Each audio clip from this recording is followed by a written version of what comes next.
Okay, here's a look at the emini S&P for Friday, January the 7th, 2011. Going into today, as we spoke on yesterday's video, our major support was at 58.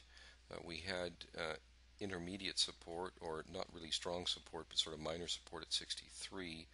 And then we also had some support around 67. So this was what occurred yesterday. This profile is what occurred overnight, and then this profile here is what occurred during the regular trading hours today.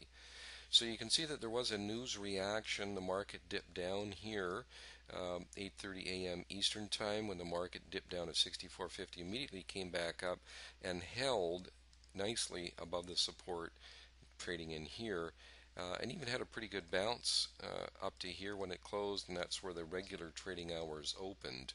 The market tried to exceed yesterday's high but could not, and then turned around and came down, tested into the 67 area, then held below, tested the 63 area, had a bit of a bounce, then sold off and tested the 58 area here and had a very strong bounce, ending the day rallying some 10 plus points off of that major support. So the major support at 58, which is what we had anticipated going into today, held very nicely. So our up option does continue, up option on an intraday basis, and we will be looking to still trade the long side until that 58 is taken out.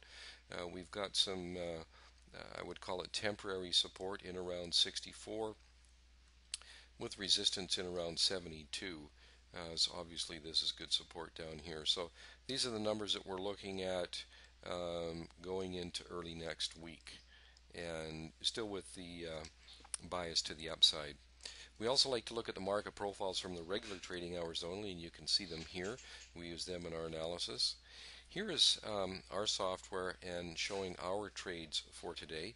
So I'm just going to highlight all of the short trades for starters, and you can see them all in here. There's quite a lot of them, and mostly in the first half of the day. As far as the long trades are concerned, that is the blue up arrows, and you can see there's only a couple of them in the first half of the day, and then we got a couple more later on. So we ended up actually taking 7 trades today. This first trade right here we did not take. It was the first one that was set up and triggered. This was the first one set up, but not the first one triggered. So we knew that we had some support in around 67, 68.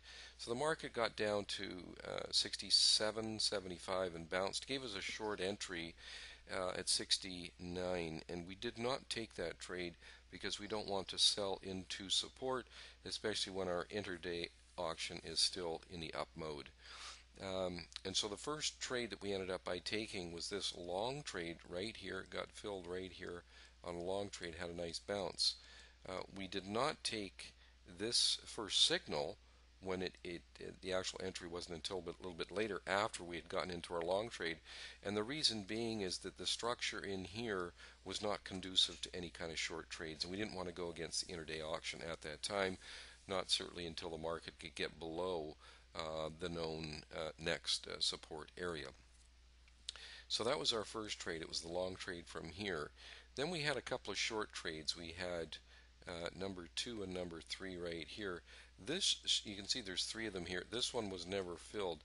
You can see this dashed line, which indicates the exact price that we want to get in at. It never did reach there for the rest of the day.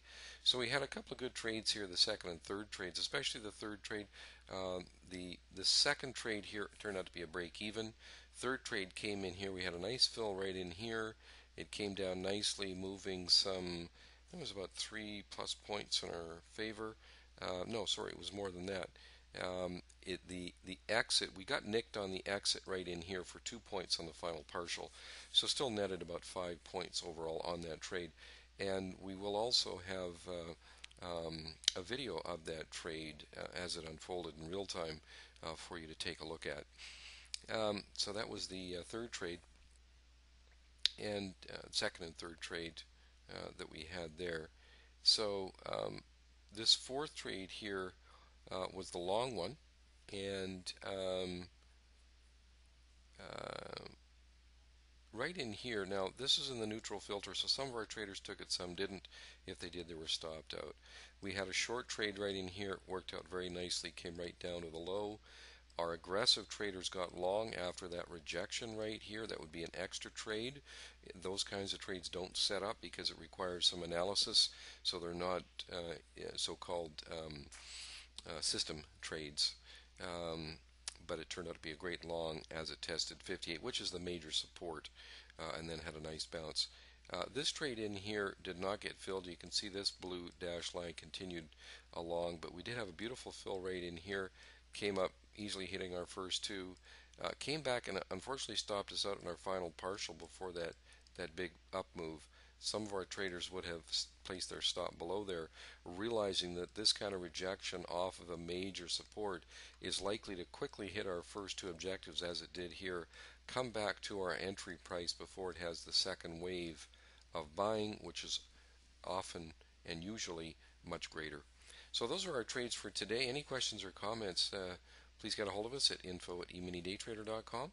Always enjoy hearing your questions and comments. So those are the areas that we're looking at for support and resistance heading into next week, and those are our trades as they unfolded here today. So have a great weekend. Thanks for watching the video, and we'll see you again tomorrow, or on Monday, I should say.